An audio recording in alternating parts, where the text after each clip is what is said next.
Viva a todos! Estamos de regresso para um novo episódio do podcast Stendhal da Volta, o podcast da Renascença para acompanhar in loco a volta ao Algarve. O primeiro já com a prova em curso. Hoje tivemos a etapa número 1 entre Vila Real de Santo António e Tavira, um percurso com cerca de 183 km. A previsão era de um sprint com o pelotão compacto e foi isso que aconteceu. O vencedor foi Paul Magnier, a promessa da Soudal Quick Step. Percebeu que o lead-out da Alpecin não correu bem, não estava lá o sprinter principal, Jasper Philipsen, na roda certa, e acabou por vencer Paul Magnier. 25ª vitória da carreira deste jovem talentoso francês da Soudal. Hoje temos connosco um novo convidado, o José Volti Pinto, o jornalista do Jornal Público. Viva, José, obrigado por estares aqui connosco. Ficamos com a ideia que inicialmente que era o Philipsen que tinha ficado sem gás, mas depois a rever não foi isso que aconteceu. Foi um sprint mal executado pela Alpecin. Na verdade não estava o Philipsen na roda do Caden Groves, não é? Exatamente. Primeiro, obrigado também pelo convite, é um gosto estar aqui. Sim, pensávamos inicialmente que tinha sido realmente falta de pernas por parte do Philipsen. Não terá sido inteiramente isso, porque de facto quem vai ao sprint é o Caden Groves. Antes disso o Plancart já estava também meio perdido. Houve ali falta de comunicação, talvez também uma curva nos últimos metros que pode ter confundido um bocadinho as contas. E é o comboio normal da Alpecin, e não é propriamente novo, algo que também, por exemplo, aconteceu no caso da Quick Step, um comboio que está também a estrear-se, já fez alguns quilómetros, mas está a começar, portanto a surpreender um bocadinho o Palmeira na forma como ganhou.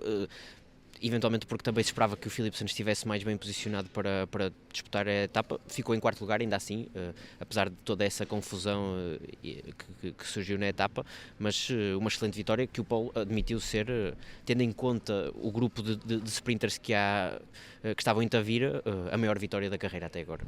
A verdade é que se criou esta ideia que o Philipsen era o grande, o gigantesco favorito, quase uma obrigatoriedade de vencer. Quando havia Paul Magnier, havia também Arnaud Lee e outros, Jordi Meus. Exatamente. E, portanto, havia um pelotão muito forte. Foi um rótulo, se calhar, que se colou demasiado Acho que, Philipsen. tendo em conta os últimos anos, é certo que o ano passado menos dominador, mas o Philipsen em qualquer corrida em que entre, acaba por ter esse rótulo, porque ganha, e normalmente quando ganha com bastante convicção.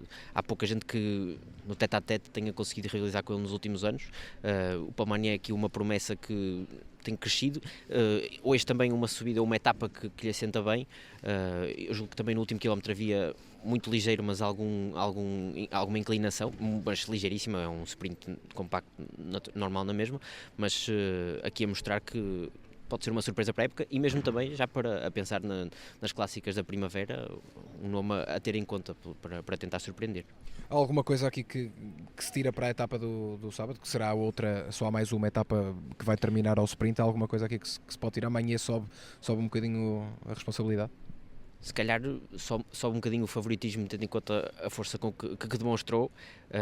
Acho que o que há também é um aumento da responsabilidade e da pressão, mas é para o comboio da Alpecin, porque já estaríamos à espera que estivesse um bocadinho mais bem oleado, e aqui tem essa pressão, principalmente num sprint final que já estivemos a ver antes de gravar o episódio. É bastante simples, uma reta com facilmente 700 metros, penso que em Lagos, e que permitirá à equipa estar mais bem composta. A curva, os últimos quilómetros são relativamente fáceis e, portanto, a equipa de Philipsen contará aí com uma vitória, porque também é um sprint que lhe assenta bem, é um ciclista que aguenta também tiradas longas ou sprints longos, e, portanto, acho que favorece. Tu, durante a etapa, tinhas escolhido o Magnier como vencedor ali na sala de imprensa. Eu sei que falaste com o diretor desportivo da Soudal antes da etapa, com o Tom Stills. O que é que ele te disse? Qual é que era o plano da equipa para a etapa? Primeiro, disse que o principal objetivo da jornada era vencer com o Magnier. Foi a primeira coisa que disse, e disse que toda a energia que a equipa pretendia despender no dia seria para isso. Isto porque comecei por perguntar-lhe também pelos pontos quentes, portanto pelo quilómetro de ouro que daria bonificações, se seria algo que procurariam. Foi a cerca de 25 km. Ele até confessou que preferia que ainda fosse a fuga a chegar lá, porque retiraria algum nervosismo ao pelotão.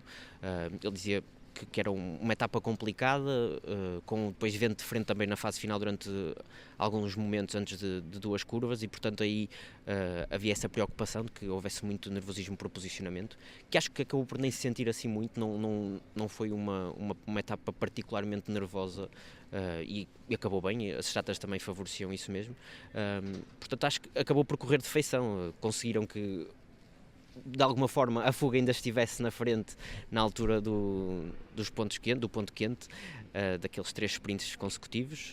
É verdade que a geral já começou a movimentar-se aí nessa fase, mas não houve demasiado nervosismo nessa aproximação, e depois acabou por correr tudo bem, principalmente ao conseguir a equipa posicionar o Magny para vencer a etapa. Já vamos a isso, à luta já pela classificação geral que abriu nos pontos quentes, mas queria ainda fazer-te uma última pergunta sobre o sprint, porque tínhamos um resultado de destaque de uma das equipas continentais portuguesas, o Santiago Mesa, da Nicolor Campicarne, que ele acabou, tinha terminado, cruzou a meta no 5º lugar, mas acabou relegado para o final do pelotão por sprint irregular. Podes explicar um bocadinho o que é que se passou? Ele vai para cima do Arnaud Delis, não é? Sim, há ali algumas movimentações na fase final nos ciclistas que estavam atrás, estavam na disputa, mas já num segundo plano em relação ao Magnier, por exemplo, e no caso ao acaba por ser exatamente, é o comboio da Alpecin que faz com que o Mesa desvie, não é? Confunde um bocadinho as coisas, o Mesa desvia e depois acaba por perder um bocadinho o controle, e portanto desvia mais do que pretendia, e essa guinada, se quisermos usar essa expressão, acabou por ditar a sua desqualificação, portanto acabar em... relegado, não é? Exato, passou em 5º a meta, mas ficou em 100º, 57º, acho eu. Exatamente, estava aqui a consultar, confirmar também as cábulas, portanto era um 5º lugar que era tremendo, porque era à frente inclusive do Delis e de outros nomes do pelotão internacional. Não aconteceu. Penso que não tira, no entanto, o mérito ao Santiago Mesa, porque estava lá e de facto estava a conseguir manter-se nessa posição. Uma nota ainda sobre a UAE Emirates, que vinha com planos do Morgado lançar o Rui Oliveira. Eles disseram-nos isso antes da etapa, mas o Morgado furou, não é? Furou nos últimos 5 km e ficou sozinho. O Rui Oliveira acabou depois com a desqualificação, com a relegação do Santiago Mesa para o fim do pelotão. Ficou no 10º lugar, mas foi algo a ter em conta também, não é? Sim. Acabou por haver esse furo que acabou por também baralhar um bocadinho as coisas para a equipa. O Ivo Oliveira também estava na frente a trabalhar para o irmão, um resultado que acaba por ser interessante, mas em linha daquilo que o Rui nos vem habituando. Se calhar também destacávamos a questão do Yuri Leitão, que ficou em 15º, acabou por também ficar com esse registro, e ficou à frente inclusive do Iker Bonilho, que foi, acho que, o ciclista de equipas continentais portuguesas o mais bem classificado, em 16º, 17º também. E o resultado do Yuri acaba por ser um bocadinho surpreendente, porque víamos a Caja Rural muito bem posicionada, não era? Sim. Era uma das equipas que estava claramente com o comboio na frente, e muitas vezes vemos o Yuri Leitão sozinho nos últimos 5 km, mas não era o caso. Sim. Não era o caso, estava muito bem posicionada a Caja Rural e ele acaba por depois na curva ficar para trás, não é? Acaba por ser a questão da curva, o posicionamento na curva, uma curva em que inclusive o Magnier... O ano passado caiu. O ano passado caiu, sim, mas este ano houve ali alguma confusão entre o Magnier e penso que será o Caden Groves, quase essa que dúvida, à roda com roda. Foi o momento talvez mais tenso nessa escaramuça por posições, e acabou por também ditar o afastamento da luta pela etapa do Yuri Leitão. Estavas lá quando falamos com o Morgado, antes da etapa, e ele vem da vitória na Clássica da Figueira, onde bisou, e ele é muito forte em sprints com um grupo reduzido, e fizemos-lhe a pergunta se ele pensava experimentar ou tentar sprintar com pelotão compacto, e a resposta dele foi um bocado curiosa. Não é? Não gosta porque tem receio, não é? Tem medo. Acha muito perigoso o sprint em pelotão compacto, não é para os mais fracos ou para aqueles que têm qualquer tipo de receio. E ele disse que era uma das curiosidades que eu trazia para esta volta ao Algarve, para lhe perguntar, não tanto para ver, porque achava que não iríamos ver isso, mas se o António Morgado teria a curiosidade de experimentar num pelotão desta qualidade, tentar o sprint, e ele acaba por ser uma resposta curiosa. Veremos também se com o passar dos anos se habituará, mas ele já deixou muito claro aquilo que gosta e não gosta ao longo dos anos. Não gosta de provas de um dia, e é algo que acabou por quase que ter de engolir porque É a acaba por ter de especialidade gostar, dele, exatamente.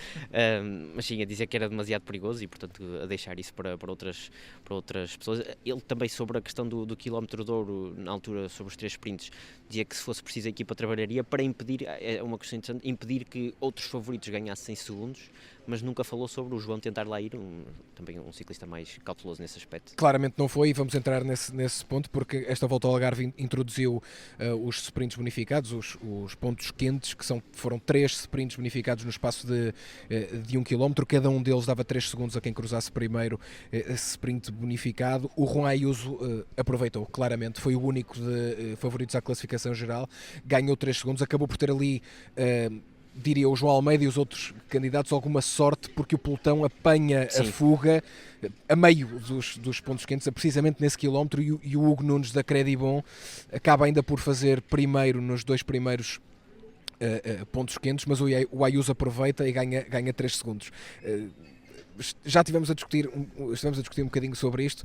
3 segundos podem ser decisivos ou não? Tu até olhaste para a diferença da edição do ano passado, porque tu achas que pode ter peso? Acho que sim, especialmente considerando que ainda vamos ter mais etapas com essas disputas e tivemos o ano passado uma volta ao Algarve resolvida por 15 segundos, foi a vitória do Jonas a diferença da vitória do Jonas para o João Almeida, e portanto cada segundo vai contar.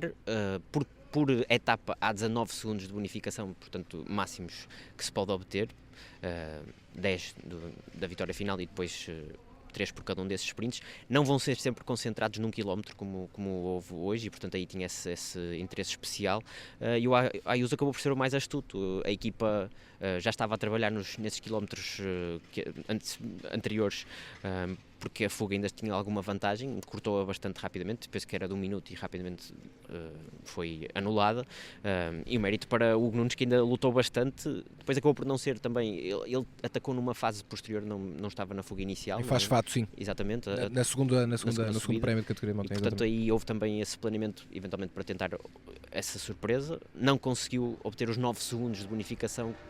Que o colocariam em segundo lugar na geral, mas fica em terceiro, ainda assim é um resultado de bastante... É isso mesmo. Mas achas que, ou é claramente não foi, pelo menos com o João Almeida, não vai porque acha que não vai fazer diferença, ou porque o João Almeida não se sentirá confortável neste tipo de abordagens, quase um sprint, não é? É um sprint. É daí que estava a tentar ler ou ver o que é que daria para tirar do que disse, para retirar do que disse o António Morgado, por dizer que a equipa não vai procurar e tem presente esses momentos, mas para impedir que outros candidatos à geral ganhem tempo aí. E vimos isso, o Ivo ainda chegou a bonificar, mas atrás do Ayuso, portanto não conseguiu fazer aquilo que a equipa pretendia, de anular essas diferenças ou de reduzir, mas estava na frente para que não houvesse gente da geral a ganhar tempo. Portanto, parece-me que é uma estratégia da UAE. A estratégia vai ser por aí, ou seja, outros ciclistas da equipa tentarem ficar com os tempos, em vez de propriamente o João Almeida tentar bonificar ele, não é? Sim, até pensando, tenho ideia que há alguns momentos de bonificação, que já vimos alguns momentos em que a UAE, noutras corridas, em que isto acontecia, para segundos de bonificação, com o Pogačar inclusive, e só o Pogačar é que acabou por ir, porque é um ciclista também que tem um perfil diferente. O João acaba por ser mais cauteloso, se calhar também já noutras situações assim acabou por não tentar isso. Sim. Amanhã, vamos olhar já para amanhã, temos a segunda etapa, é a primeira de montanha, uma subida à Foia que tem um percurso novo, é uma rota diferente do habitual, uma rota inédita, mais dura, pelo menos foi assim anunciado pela organização. Já olhamos para o perfil e parece realmente ser bastante mais dura. Hoje vimos um Ayuso interventivo, claramente com uma declaração de interesses para começar bem com a Lidl Trek, eventualmente com a Pimenta, de tentar vingar-se um bocadinho da antiga equipa, da OE, superar a antiga equipa. E o João Almeida, que quer queiramos, quer não, acabou por ser um rival, mesmo sendo colega de equipa, muitas vezes foi um rival. É o dia mais importante da prova, achas que será isso? É a subida mais difícil, claramente vai ser mais difícil do que o Malhão. Há o contrarrelógio, que há sempre diferenças, mas é um contrarrelógio que não é muito longo, e portanto as diferenças poderão não ser enormes. Achas que amanhã é o dia mais importante? Quem tiver um dia mau fica fora? Não sei se fica fora, mas também vai depender de como for atacada a subida, porque olhando para o perfil, temos terceiras categorias durante a jornada e uma delas é imediatamente antes da foia, portanto também aí vem a tal dureza. E entre o topo dessa terceira categoria e depois a foia há um sprint intermédio também, portanto com bonificação. Portanto, toda essa dinâmica dos últimos 20 km, sensivelmente, vai ser interessante perceber, porque a terceira categoria pode já ser atacada pela geral para eventualmente tentar já alavancar as diferenças com esses bónus, esses 3 segundos de bónus, e depois quem o fizer pretenderá também conquistar tempo na foia, que são 9 km, quase 8,8% a 6,2%, bastante duro, e com algumas pendentes muito elevadas a meio. Tu mostraste-me também, e estávamos a ver isso. Sim, há alguns quilómetros perto dos 10% Exatamente. de média, portanto acaba por ter ali trechos muito duros. E hoje, por exemplo, numa outra prova já vimos um favorito, o candidato à geral, o Evenepoel, a perder também numa pendente assim muito pesada, perder bastante tempo por causa disso, porque às vezes são momentos relativamente curtos de uma etapa, mas que partem o motor dos ciclistas, e portanto por aí pode ser bastante perigoso. E acho que há maior probabilidade daqui se definir a volta do que no Malhão, onde já haverá outras, a foia inclusive, e o contrarrelógio que tu dizes é curto, tem mais ou menos a mesma distância do ano passado, mas com um percurso urbano, sim, em Vila Moura, completamente diferente. O ano passado foi praticamente quase uma cronoescalada, exatamente. Portanto, será um momento decisivo, até para perceber qual é que é o ponto de situação dos vários candidatos à geral. Seria importante para o João Almeida vencer a geral aqui, nunca venceu. Em todas as declarações que fez nos dias que antecederam a prova, eu conversei com ele na segunda-feira, voltamos a ouvi-lo depois na terça, na conferência de imprensa oficial. Ele dá a entender que é um objetivo de carreira vencer no Algarve, escapou-lhe por pouco no ano passado.